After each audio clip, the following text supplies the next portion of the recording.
S'il vous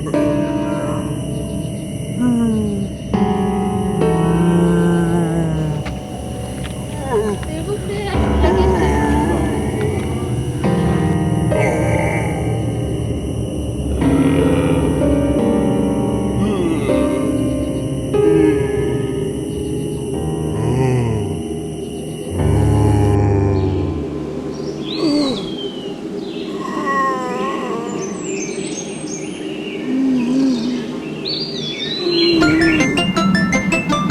Excusez-moi monsieur, est-ce que vous auriez une pastille pour la tonton?